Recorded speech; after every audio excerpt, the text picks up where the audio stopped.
चलो तो હવે આપણે એક અગત્યના પોઈન્ટની વાત કરીએ, એ છે વિદ્યુત ક્ષેત્ર રેખાઓ. છેલ્લે આપણે વિદ્યુત ક્ષેત્ર વિશે જોયું હતું. આપણે કીધું વિદ્યુત ક્ષેત્ર છે એને જોઈ શકાતું નથી, તો પછી આપણે એને દર્શાવવું કેવી રીતે? તો એના માટે સૌ પ્રથમ કલ્પના માઇકલ ફેરેડેએ કરેલી. માઇકલ ફેરેડે છે એણે વિદ્યુત ક્ષેત્રને ચિત્રાત્મક સ્વરૂપે દર્શાવ્યું. એટલે વિદ્યુત ક્ષેત્ર રેખાઓ એ વિદ્યુત ક્ષેત્રની ચિત્રાત્મક રજૂઆત છે. બરાબર. વિદ્યુત ક્ષેત્ર રેખાઓ એટલે શું? તો કે વિદ્યુત ક્ષેત્રની ચિત્રાત્મક રજૂઆતને વિદ્યુત ક્ષેત્ર રેખાઓ કહે છે. ચલો તો એ કેવી રીતે દોરી શકાય? તો એને સમજવા માટે આપણે એક બિંદુવત વિદ્યુત ભારનું વિદ્યુત ક્ષેત્ર લઈએ, જે આપણે જાણીએ E બરાબર કે Q/R². તેથી E ચલે છે 1/R². આગળના લેક્ચરમાં આપણે આ વસ્તુ જોઈ ગયા હતા. તો જો આપણે કોઈ ધન વિદ્યુત ભાર લઈએ Q તરીકે, તો આપણે જાણીએ એમનું વિદ્યુત ક્ષેત્ર છે બહારની દિશામાં હોય, ઋણ હોય તો અંદર અને ધન હોય તો બહાર. તો અહીંયા કોઈ ધન વિદ્યુત ભાર વડે ઉદ્ભવતું આપણે વિદ્યુત ક્ષેત્ર દર્શાવીએ કે જે ક્ષેત્રની દિશા બહારની બાજુએ છે.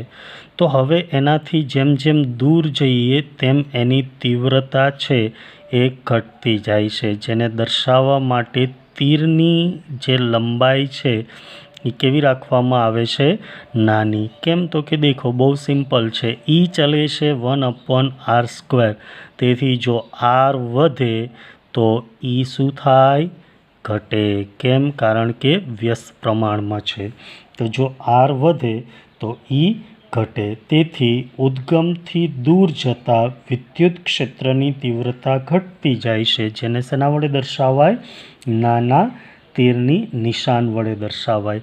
બીજા નંબરની અંદર જો કોઈ જગ્યાએ વિદ્યુત ક્ષેત્ર છે એનું મૂલ્ય છે એ ક્ષેત્ર રેખાની સંખ્યાના સમપ્રમાણમાં હોય છે, એટલે કે E ચલે છે N. તો જો કોઈ જગ્યાએ વિદ્યુત ક્ષેત્ર રેખાઓ છે એ ગીચોગીચ હોય, એટલે કે એકદમ નજીક નજીક હોય અને છૂટી છૂટી હોય, તો દેખો અહીંયા તમે કોઈ ક્ષેત્રફળ દોરો છો અને એ જ ક્ષેત્રફળ અહીંયા દોરો છો, કોઈ પૃષ્ઠ, બંનેનું ક્ષેત્રફળ સમાન છે.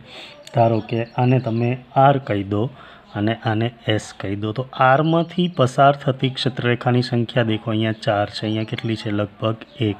તો આમાંથી પસાર થતી ક્ષેત્રરેખાની સંખ્યા વધારે છે અને અહીંયાથી પસાર થતી ક્ષેત્રરેખાની સંખ્યા ઓછી છે. તો જ્યાં ક્ષેત્રરેખાઓ ગીચોગીચ હશે ત્યાં તીવ્રતા વધુ અને જ્યાં છૂટી છૂટી હશે ત્યાં તીવ્રતા ઓછી હોય છે. બરાબર. તો ચલો આ વસ્તુને આપણે સમજવા માટે જુદા જુદા વિદ્યુત ભારની ગોઠવણીના લીધે ઉદ્ભવતી ક્ષેત્ર રેખાઓ જોઈએ. તો જુઓ આકૃતિ એની અંદર તમને Q>0 માટેની ક્ષેત્ર રેખાઓ છે. Q>0 માટે આપણે જાણીએ છીએ કે ધન છે એટલે ક્ષેત્ર રેખાઓ ક્યાં હોય? બહાર જતી દિશામાં. બી જુઓ Q<0 માટે છે એટલે આપણે જાણીએ અંદર જતી દિશામાં. જો બંને ધન હોય તો એ આકૃતિ સીમાં દર્શાવેલું છે. બંને ધન છે એટલે એમાંથી બહાર આવતી ક્ષેત્ર રેખાઓ છે. અને જો એક ધન હોય અને એક ઋણ હોય તો યાદ રાખજો, ધનમાંથી વિદ્યુત ક્ષેત્ર બહાર આવે અને ઋણમાં અંદર જાય. તેથી અહીંયા ક્ષેત્ર રેખાઓ છે દેખો ધનમાંથી શું થાય છે? ધનમાંથી બહાર નીકળે છે અને ઋણમાં દાખલ થાય છે. તો ધન વિદ્યુત ભારમાંથી બહાર આવશે અને ઋણ વિદ્યુત ભારમાં અંત પામશે. અને જો કોઈ એક જ વિદ્યુત ભાર હોય એટલે કે +Q હોય તો આપણે જાણીએ કે એ અહીંયાથી આરંભ પામે છે અને અનંત અંતરે અંત પામે છે.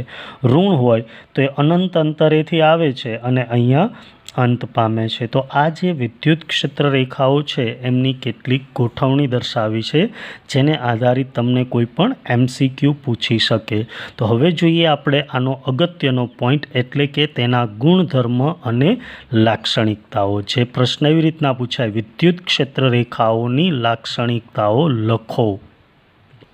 તો જુઓ, ખૂબ જ અગત્યનો પોઈન્ટ છે વિદ્યુત ક્ષેત્ર રેખાઓની લાક્ષણિકતાઓ, જે આગળની પરીક્ષાઓમાં બી પૂછાયેલ છે, એટલે એક મોસ્ટ આઈએમપી પોઈન્ટ થાય છે, આ વખતે પણ પૂછાઈ શકે. તો વિદ્યુત ક્ષેત્ર રેખાઓની લાક્ષણિકતાઓ તમારી બુકમાં 4 આપેલી છે, પણ આપણે 6-7 લાક્ષણિકતાઓ જોઈએ. તો પહેલી લાક્ષણિકતા જે હમણાં વાત કરીએ એ પ્રમાણે કે ક્ષેત્ર રેખાઓ એટલે કે વિદ્યુત ક્ષેત્ર રેખાઓ ધન વિદ્યુત ભારમાંથી શરૂ થાય છે, એટલે કે ત્યાંથી પ્રારંભ થાય છે અને ઋણ વિદ્યુત ભારમાં અંત પામે છે. તો બોલો, બહુ સિમ્પલ. ધન વિદ્યુત ભારમાંથી શરૂ થઈ ઋણ વિદ્યુત ભારમાં અંત પામે છે. અને જો કોઈ એક જ વિદ્યુત ભાર હોય, એટલે કે આ ધન છે અને આ ઋણ છે, તો દેખો અહીંથી એ શરૂ થાય છે અને અહીંયા અંત પામે છે. પણ જો કોઈ એક જ વિદ્યુત ભાર એટલે કે એકલો ધન હોય અથવા તો એકલો ઋણ હોય, તો તેઓ અનંતથી આરંભ કરે છે અથવા તો અંત પામે છે. જો ધન હશે તો અનંત અંતરે અંત પામશે અને ઋણ હશે તો અનંત અંતરેથી આરંભ કરી અને અહીંયા અંત પામશે. બરાબર. તો પહેલી લાક્ષણિકતા આવડી જાય. ક્ષેત્ર રેખાઓ ધન વિદ્યુત ભારથી શરૂ થઈ ઋણ વિદ્યુત ભારમાં અંત પામે છે. બરાબર. બીજા નંબરની અંદર ખાસ ધ્યાન રાખીએ કે વિદ્યુત ભાર છે એ અહીંયા છે, તો આની જે ક્ષેત્ર રેખાઓ આપણે દોરીએ છીએ તો આ રીતના મળે છે. બરાબર. હવે અહીંયા ક્ષેત્ર નથી, અહીંયા ક્ષેત્ર છે, તો આ ક્ષેત્ર રેખાઓને આપણે આમ દોરીશું. એનો મતલબ વિદ્યુત ભાર વિહીન વિસ્તારમાં પણ વિદ્યુત ક્ષેત્ર રેખાઓ તૂટ્યા વિના સતત વક્ર વડે દર્શાવાય છે. તો બીજી લાક્ષણિકતા યાદ રહી જાય.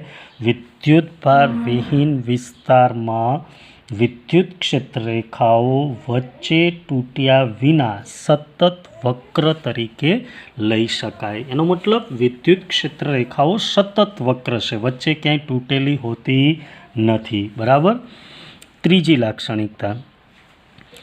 લાક્ષણિકતા ખાસ યાદ રાખજો કે બે ક્ષેત્ર રેખાઓ છે ક્યારેય એકબીજાને છેદતી નથી. ત્રીજી લાક્ષણિકતા શું થશે? બે ક્ષેત્ર રેખાઓ ક્યારેય એકબીજાને છેદતી નથી. આપણે તરલ મિકેનિક્સમાં ધારા રેખાઓ માટે આ જોયેલું કે જો કોઈ બિંદુ પાસે છેદે, દાખલા તરીકે બિંદુ P, તો ત્યાં બે સ્પર્શક દોરી શકાય જે એક જ બિંદુએ બે દિશા હોવાનું દર્શાવે છે, જે શક્ય નથી. આથી યાદ રાખીશું આપણે કે ક્ષેત્ર રેખાઓ એકબીજાને છેદતી નથી.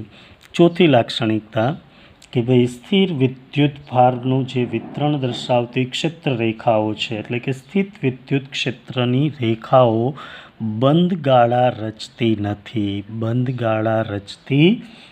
નથી. કેમ? તો કે દેખો, ધનમાંથી નીકળે છે અને ઋણમાં અંત પામે છે. પછી એવું ના થાય કે ઋણમાંથી નીકળીને ધનમાં જાય. હા, ચુંબકીય ક્ષેત્ર રેખાઓ બંધગાળા રચે, જે આપણે પાછળના ચેપ્ટરમાં જોઈશું, પણ વિદ્યુત ક્ષેત્ર રેખાઓ એ ક્યારેય બંધગાળા રચતી નથી. એ હંમેશા ધનમાંથી શરૂ થાય, ઋણમાં અંત પામે. ક્યારેય પણ ઋણમાંથી નીકળીને ધનમાં જશે નહીં. ચલો, આવડી જાય. તો આ 4 લાક્ષણિકતાઓ તમારી બુકમાં આપેલી છે. વધારાની લાક્ષણિકતાઓ તરીકે આપણે 5મી લઈએ કે ભાઈ વિદ્યુત ક્ષેત્ર રેખાની એક વધારાની વ્યાખ્યા આપીએ તો વિદ્યુત ક્ષેત્ર રેખા એ વિદ્યુત ક્ષેત્રમાં દોરેલો એવો વક્ર છે કે જેના કોઈ પણ બિંદુ પાસે દોરેલ સ્પર્શક તે બિંદુએ વિદ્યુત ક્ષેત્રની દિશામાં હોય છે. ફરીથી, વિદ્યુત ક્ષેત્ર રેખા એ વિદ્યુત ક્ષેત્રમાં દોરેલો એવો વક્ર છે જેના કોઈ પણ બિંદુએ દોરેલો સ્પર્શક તે બિંદુએ વિદ્યુત ક્ષેત્રની દિશા દર્શાવે છે. બરાબર.